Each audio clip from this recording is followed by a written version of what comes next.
Yep, it's another unboxing.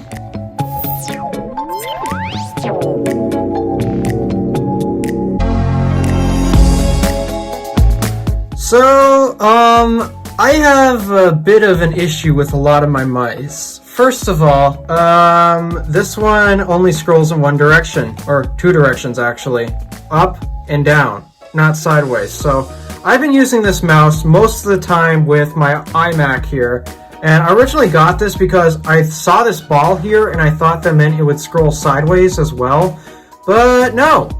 It only scrolls up and down, just like your other standard scroll wheel mouse. Can't really find a mouse that I can use for editing properly without compromises. So, why not try a first-party option from Apple? The biggest reason why I chose this mouse to be my primary editing mouse actually has something to do with what Talos of Tech uses. He uses the out-of-the-box Magic Mouse from all of his iMacs that he's gotten, and he absolutely loves using that for editing. And I'll show you why, but you know what? Why don't we get that unboxed first? So strangely enough, Apple doesn't actually have an easy tab that you can pull to open it.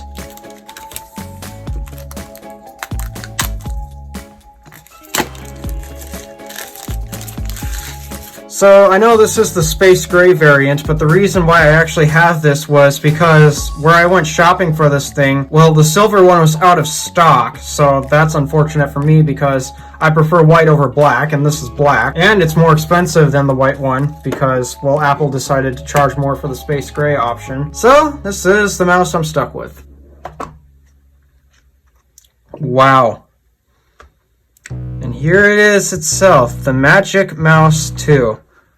Now, I do have to admit, this is a very bad spot for a charging port. I really don't know why they did it there, and it's really dumb that it's there. That is the one thing I don't like about the Magic Mouse, the charging port location. This feels nice. Alright, so I'll put this to the side and see what else is in the box here. So we got this pad here, we got a packet right here. Ooh, we got our black lightning cable that comes with this. That's odd. No Apple stickers. And here's that black lightning cable that comes with it. Nice that they color match the charging cable with the mouse. And that appears to be it. So I'll set all this stuff aside. And now let's try pairing this to one of my Macs. Alright, so now I'm going to try to pair this to my MacBook and see if it does anything. So let's turn it on. So I'm going to go to my mouse here. I'll see if I can get this to pair to my MacBook. And the other big problem that I've had with this mouse right here is that for some reason the Bluetooth on this will not pair to my MacBook, but I got it to pair to my iMac. So I'm going to try to fix that with this mouse. So let me see, we're going to go to mouse, set up Bluetooth mouse, connect. Oh, there we go. We got it. So there, I finally got a wireless mouse for my computer. So you notice this one, this is currently hooked up to my MacBook and all that, but this mouse here is actually hooked via a dongle, and well, when you only have two USB ports working on a MacBook and you got a dongle taking up one, yeah, it's a bit of a problem. So that's another reason why I wanted to get a Magic Mouse, so that way it would just magically pair to it. Oh, so the battery's at about 78. Let me see, tracking speed. It's slow for what I'd like it. So we also have more gestures. Swipe between pages. Swipe between full screen apps. Oh, I finally have mission control available. Nice. I'm just configuring this up real quick. This does have a secondary click function, though I don't know how often I'll be using it. Something to take note I just discovered. Secondary click doesn't work with, usually when you use your other standard mouse like this, you can rest one finger here and you can still click it with, well, the right button in most cases. But with the Magic Mouse, you actually have to lift a finger and then click the right side of the mouse to get secondary click to work. Alright, let me see if I can change the tracking speed on this because this is kind of slow. There we go. That's more responsive. Okay. Yeah, I'm liking this so far. So how does this help with editing? Because I mentioned that this is the mouse that I would choose for editing, even though, yeah, this is the first time I've actually got one in hand. So let's actually first open up iMovie, and I'll go into my timeline. It's going to be so nice now that I no longer need the dongle for my MacBook. So here's the last video that I tried to edit, and once it loads in the timeline properly, there we go.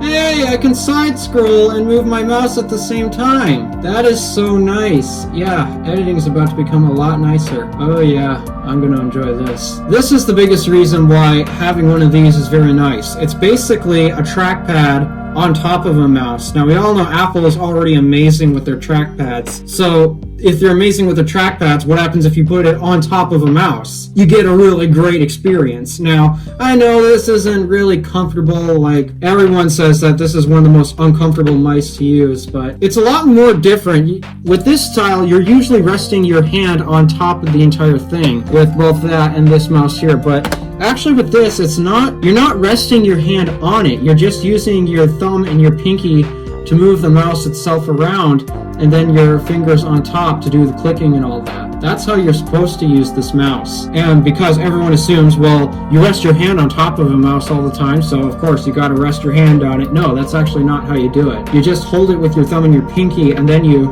swipe it around like that, and then you use your other fingers to click and do gestures like that. So, for those of you who say this is uncomfortable to use, it's just because you're not using this one correctly. Oh my god. I'm at the bottom of the mouse, and the trackpad is still active. So it doesn't go below the... Oh wow. Wow. Okay, so you see the Apple logo here? See the Apple logo there? Everything above the Apple logo is trackpad. That is nice. Wow. Yeah, this mouse is going to be amazing for editing. Alright, well, thank you for watching this unboxing of the Magic Mouse 2 Space Gray. I'm going to do an actual review of this and explain why you shouldn't hate this that much, but I was primarily trying to get this thing unboxed, so, well, we got it unboxed. So now that we got it unboxed, I'll use this for a little bit, give it a review, and explain why you shouldn't really hate this. Thank you for watching. Do me a favor and interact with the stuff below. My name is DeWolf, Random Alpha, signing out.